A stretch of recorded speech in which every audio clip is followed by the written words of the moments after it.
Blah, blah. Crafting metaphors for handmade transformation. Episode number 1. That's going to be a short intro to what's coming. And I've got one question to you. When you think handmade, what is it that you see in your mind? Try closing your eyes and think handmade. What is it what you see? Are those sexy socks that you've been given by your granny during Christmas? Or maybe awkward sweater that it was supposed to be worn during that time? Or maybe that's a fancy table that you really want to put into your salon in order to have all your neighbors be jealous because it was handcrafted from wood taken from somewhere deep inside of the forest. Or maybe you've got a pillow that was handmade, woven, or maybe there was some embroidery done by your granny right there. No matter what you see, and it doesn't have to be one of those, I'm quite convinced that you see a product, a tangible product that you can actually grasp or at least touch. And there's nothing wrong with it. There's nothing bad. It's what usually comes to our minds when we think handmade. And it was the same for me all along the way, and it still is. But one day I thought about handmade not only as a product, but also as the process that leads to the product's existence. I'll just explain what I mean. I'll use simple example. I don't know, handmade scarf. Like my favorite technique is crocheting, so that's going to be easy. So when you want to create a scarf, you go into this process, and it's literally just like 5 steps, like really easy. So first, you prepare. You prepare materials. You prepare yourself mentally. Maybe if you didn't do the crocheting in your life, so you're thinking about some handmade course, or maybe getting some help from either granny or a best friend who is a really fancy knitter or a crocheter. But you prepare. In a way, you go through that process of planning to start. And that's really important because preparation gets into this mood of excitement. Like you think of I'm going to learn something new. Like I'm going to have my scarf and I'm thinking about the colors I'm going to use. I'm going to think how I'm going to wrap it around my neck, or should I do it double wrap or triple wrap? And should it belong right there? Or maybe not. What wool would I use? Would that be eco bio organic wool, or that's going to be just fancy colored cotton? No matter what direction your thoughts are pacing, see that you focus on that product. You think of it. When you're preparing, you're totally focused on the product. You don't scroll around. You're even if you do, you're probably looking for some inspiration on Pinterest, but you're so focused on that project, on that scarf, that it really gives you this energy of flow. And that's epic because this leads you to the second step of this process, where you start. So right at the moment, you have to make a decision because you have the materials. In a way, you're prepared. You kind of, I don't know, maybe have this online course that you just put and play on it. But still, you need to have this self-belief that you can do it, that it's easy enough for you to complete that mission. You have to have this conviction that you got this. That's a new skill, but I'll master it. I'm going to have that scarf. Because if you doubt it, I strongly believe you wouldn't even try to start. So you see, this process is simple. You just prepared and you started, and then you go to this third step. Well, to me, there is this whole magic that is happening. The whole process could be just that for me. Because at that point, you're not yet there. You don't really yet have that scarf, but you go through all the journey in order to create that. So you try to tangle, maybe something went wrong, so you need to untangle. Maybe you watch those recordings online and you're like, shit, it's really hard. Like, and you start all over, but you don't give up. Like, or maybe you do, but at like a couple of days you come back. So you say like, oh, I just needed to rest and I'll start all over, right? And then you tangle and untangle again. And you do it like it worked like one or two rows, but then you see it's like, okay, this one loop is uneven. So you just undo it again and then you perfect. Like, and it's so funny because by being imperfect, like tangling and untangling again, you perfect your work. So in a way, by being open to making errors, you actually get better and better and better. So there is no failure, it's only feedback. Doesn't that ring a bell? Like a metaphor to life, like the things we do. Like, what was the last time you allowed yourself to take into consideration the fact that making errors is embedded in everything we do? Like, making errors is a part of a process, just like that. It's not that we have to have it perfect. Okay, I'll go into that in a bit. But like when we're at this third step, which to me we could be talking about it really long, and I'll go into that in next episode. We go to this fourth step, which to me is really, really crucial because there is just this tiny little moment when we're just like doing it, like the third step is really long and we're doing it. But then we get to the fourth one, which is just the second, the split second when we feel and we see and we grasp a tangible proof of our skill because we have that scarf and it's ready and it's finished.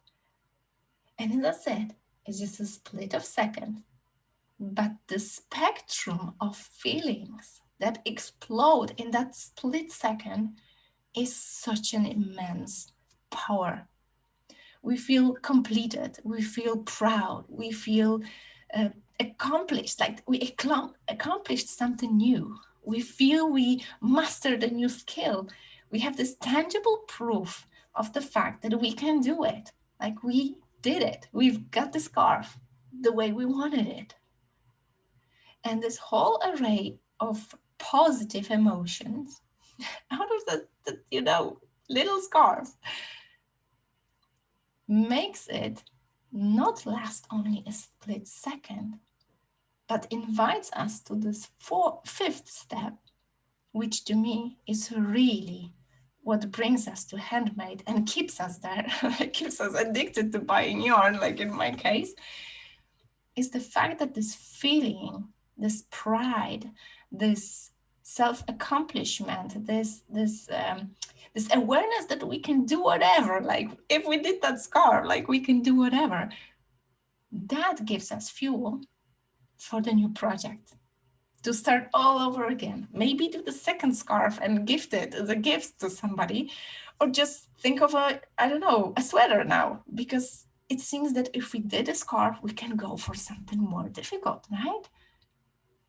And to me, this fifth step is like invitation to go through all those steps again. Because again, we prepare, we buy more wool, maybe some other size of a crocheting hook, or maybe a new pattern because now we want a sweater, right? And then we go through that and we are so mad because it doesn't work, like, but we know we can do it, like, and we tangle and untangle again. And then we finish it, we feel this pride, we wear the sweater, and then we're like, what's the next challenge? What I can do?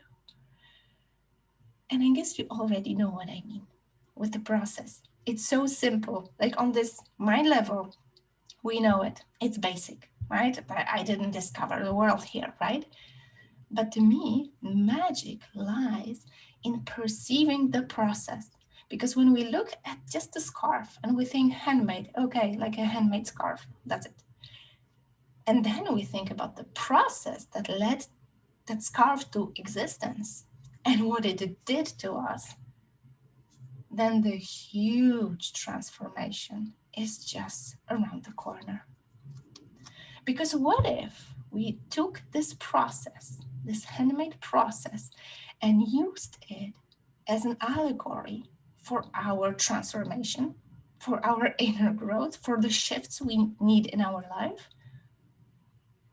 Just think of it this way, like when I do something new, like I start this business, like I never done it, but everybody says that it's successful. Like, I don't know, online business, for example, right? And I'm starting out. Like I prepared, I did maybe a course, like invested in a mentor, or I read all about it and observed all the, gurus out there. That's the way I prepare, right? And then I'm so shy and I'm so scared, but I do the first Facebook Live, right? So I start. And I wouldn't have started if I didn't believe that I could probably make it, that I am going to make it. So just like with the scarf, I need to believe that the scarf will be there one moment in order to even start knitting it or crocheting it. And it's the same with the business, right? We need to believe that it's gonna happen in order to even try. So why do we stop? Why so many times at this third stage, which is so similar to the handmade, knitted or crocheted scarf, at the stage where we're about to perfect our work, like before we finish the scarf, like there is this embedded part when we are imperfect, where we make mistakes, where we have to start all over, when we have to destroy our work. Like it's such a pain to look at the crocheting hooks and like when you have like half of a scarf and then you decide, oh no, one loop is uneven, I need to break it down. Like, why do we stop thinking about the things we do in our life the same way?